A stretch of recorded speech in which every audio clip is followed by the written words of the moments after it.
Alhamdulillah. Assalatu wassalamu ala rasulillah wa ala alihi wa sahbihi wa man tabi'ahum bi ihsanin ila yaumiddin.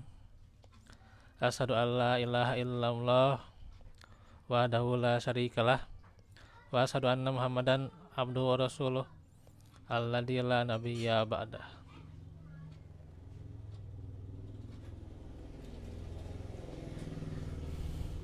Ikhwatu fillah,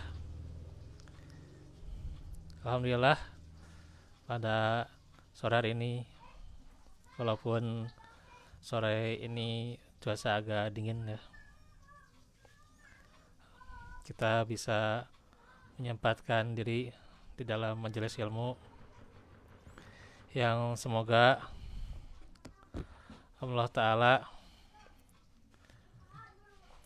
senantiasa melapangkan urusan kita, termasuk juga menyembuhkan orang-orang yang sedang sakit,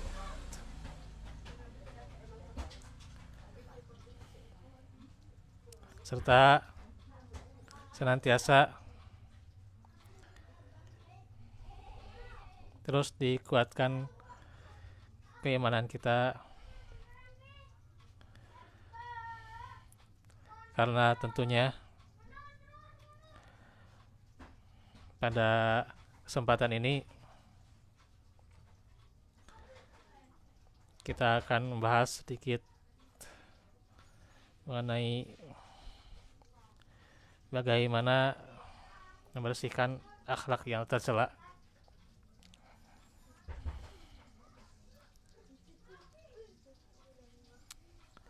Masih melanjutkan dari Kitabul Jami ya. Duduk aja Pak. Enggak di ya lemari.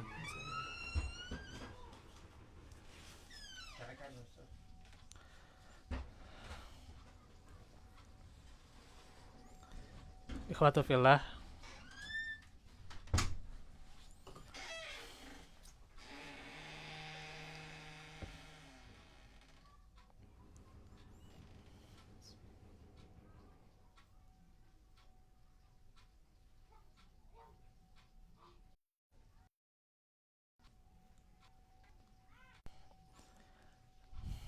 di dalam mengarungi hidup ini,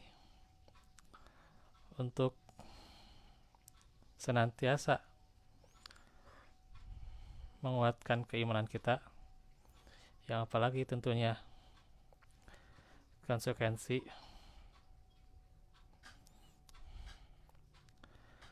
bahwa saat ini dekatnya kiamat, diantaranya harus senantiasa kita bersihkan akhlak ya. Karenanya di akhirat nanti orang yang selamat, yakni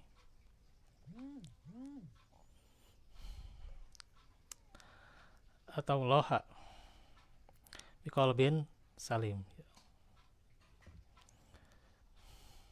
yakni membawa hati yang selamat, hati yang bersih ya.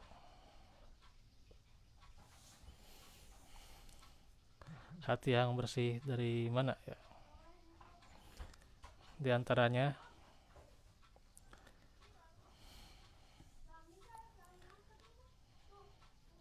dari akhlak yang tercela ya.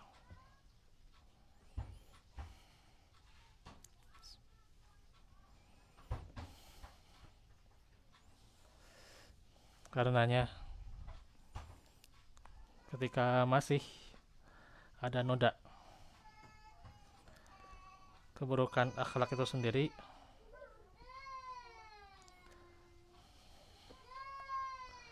seorang muslim tidak akan menjadi ahli surga ya. Terus tak penyampaikan main bola di dekat di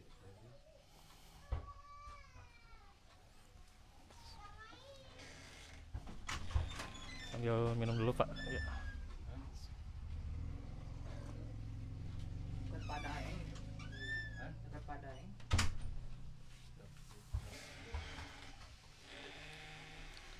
Hadis dari Aisyah radhiyallahu anha qalat qala Rasulullah sallallahu alaihi wasallam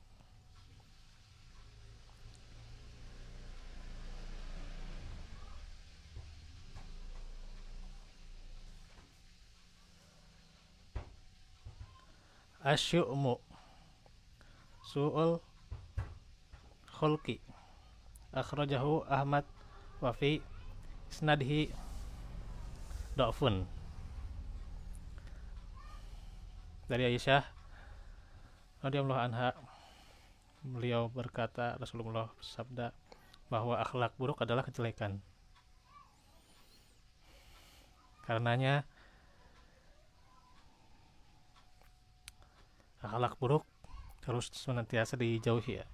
Walaupun ini hadisnya sanadnya lemah ya, riwayat Ahmad, akan tetapi secara makna tentu bisa dipahami ya, bahwa akhlak buruk itu memang kejelekan. Dan faedah yang bisa kita ambil, kejelekan dan tiap kerugian dalam hidup itu seseorang merasa rugi dan akan mendapatkan kerugian itu berasal dari akhlak yang buruk. Karena akhlak buruk, rumah tangga pelakunya bisa hancur ya, rezekinya terputus, dan efek negatif yang lainnya, yaitu karena akhlak yang buruk ya.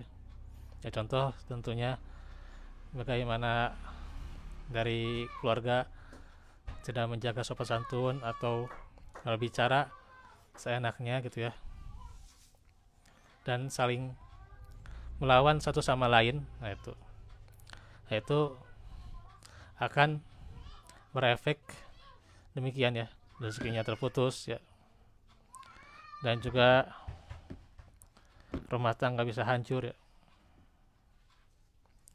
Bahkan bukan hanya mencelakai pemiliknya, tapi juga membuat orang dekat tersiksa, pasangan, anak-anak ya, para tetangga, kawan, serta sahabat karib ya. Jadi yang terdekat itu bisa tersiksa ketika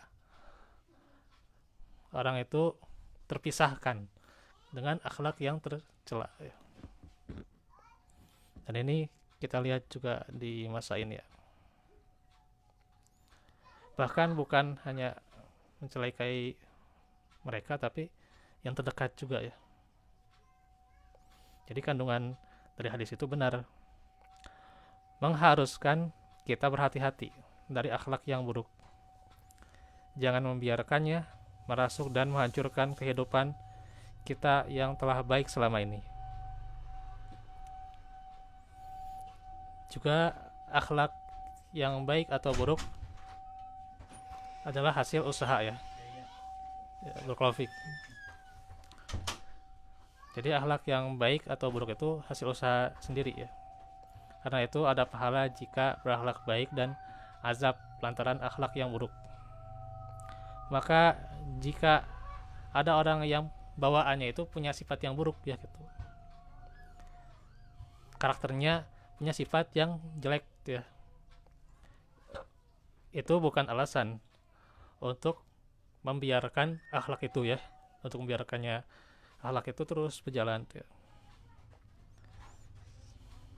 Sama halnya kita tidak mempunyai akhlak yang baik misalnya, tidak punya akhlak baik, maka harus diusahakan dan dibiasakan agar akhlak itu terbentuk pada diri kita. Dan juga jika akhlak buruk adalah sumber kejelekan dalam hidup, maka ini memotivasi kita agar senantiasa menerapkan akhlak yang baik ya. Jadi akhlak buruk itu sumber kejelekan, Artinya senantiasa dorongan untuk berakhlak baik ya diutamakan dan juga diterapkan seperti sabar, pemaaf, atau suka buat orang lain seperti yang disukainya untuk diri sendiri dan sebagainya. Nah, itu akhlak-akhlak yang terbaik ya. Jangan sampai kita menjadikan akhlak yang buruk sehingga tentunya mengakibatkan kejelekan untuk diri kita dan orang lain ya. Demikian penjelasan hadis tentang akhlak yang tercela ya.